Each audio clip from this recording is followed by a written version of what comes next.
What's good, YouTube? It's your man Rage King, aka first name Rage, last name is him. Back with another one. Yes, another upload to the channel. And before we get started, actually, if y'all please go down there and hit that like button, hit that sub button, hit that share button, hit that bell for notifications if you're new. Welcome to Rebel Rage TV. This is how we do Rage and Rebels. Crown up. And if you're new to the crew, welcome to the Rage and Rebel Revolution. Now let's vibe it, y'all.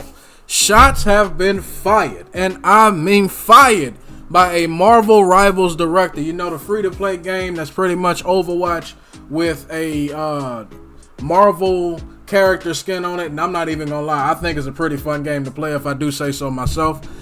Taking shots at Concord by saying the following. Marvel Rivals director says Sony flopped Concord, didn't offer any unique value for players. A storm is coming, and I would wholeheartedly agree.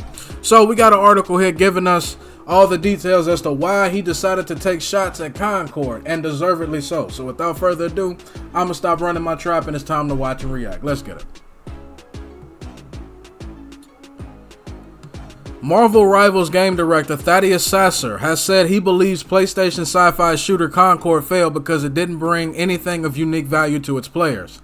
I would agree. I didn't even play that game, and I agree with that.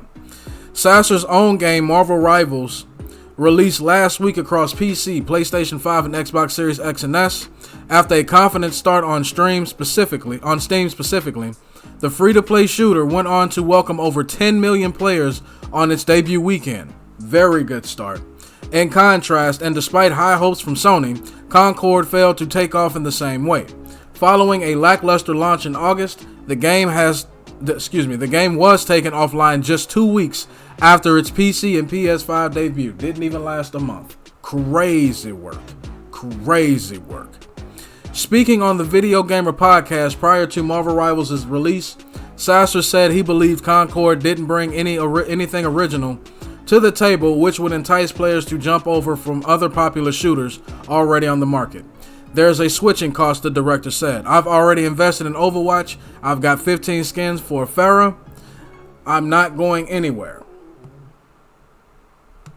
As a game developer, you're always worried until the audience has responded. The Marvel Rivals director continued, admitting he was cautious about releasing another free-to-play hero shooter into the wild. And I would say this, Marvel Rivals, if you have not played it, it is free to play. I suggest y'all take it out. If you got a few extra minutes in your day and you just want something that you just want to play and have some fun with, Marvel Rivals is for you. You got to deal with randoms and whatnot if you ain't running with a squad.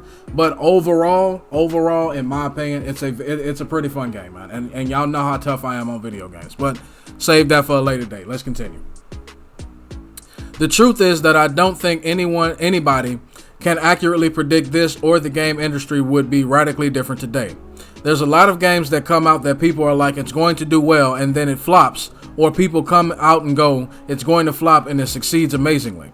So I think it's really hard to tell ahead of time, and you're always worried about that. Sasser believes Marvel Rivals has the fact that players can take on the guise of well-known superheroes in its favor, and this hook gives people a reason to check out the game.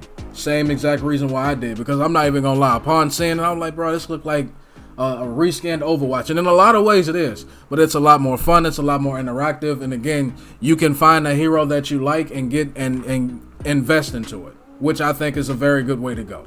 That's a good way to go. That's how you take a Marvel title, Crystal Dynamics, and make money off of it. And they did it for free. What was y'all's excuse for charging $80 for a game and then it was just ass? All right, but let's continue.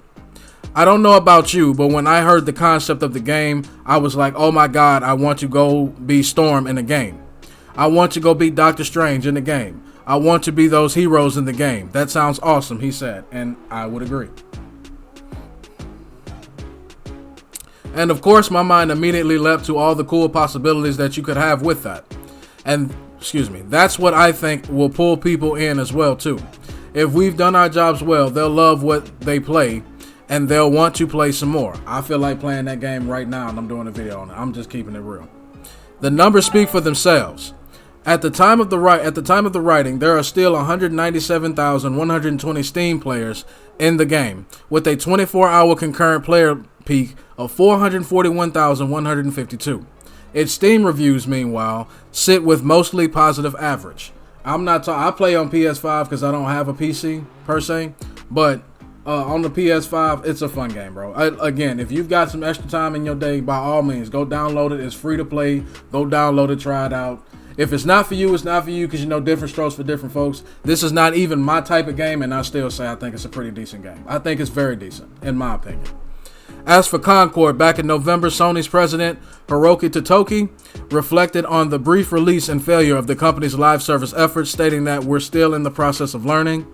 The company exec added, when it comes to a new IP, you don't know the result until you actually try it. You could have just not put the DEI bullshit in it, and that game would have probably not failed as fast. I'm not saying it would have been an absolute knockout the park, but it wouldn't have failed as fast if you didn't put all your DEI, and you got to include this, and you got to worry about people's feelings that, and you got to have, these weird type characters that nobody can identify with in the game. Just stop, all right? That game failed because you tried to force feed an agenda that everybody is getting sick and fucking tired of, all right? Let's just call it what it is. But that's the end of the article. So at the end of the day, as I've said before, y'all, if y'all have not tried this game, by all means, go try it out. I'm probably going to try a little bit offline today myself. I might even mess around and stream it one of these days, because I genuinely have fun with the game. I do. I get more frustrated playing with people that don't know how to play this type of game per se, versus actually having fun playing the game. The combat is fun. Picking your characters is fun. Is it perfect? No, it's not perfect, but it is a very good game to play. It is a very fun game to play, in my opinion, and I think they are definitely heading in the right direction if they continue doing what they're doing and then improve on what they've already got done and doing well. But that's just my opinion. Y'all let me know down in the comment section what y'all think about the Marvel Rivals director saying what he said about Concord. Y'all also let me know, for those that have played Marvel Rivals, what you think about the game, man. As long as y'all remain respectful and logical, we can have a conversation. But that's the end of my video. Hope y'all enjoyed. It's been a pleasure making it for you, and Rage King will catch you in the next one. Goodbye.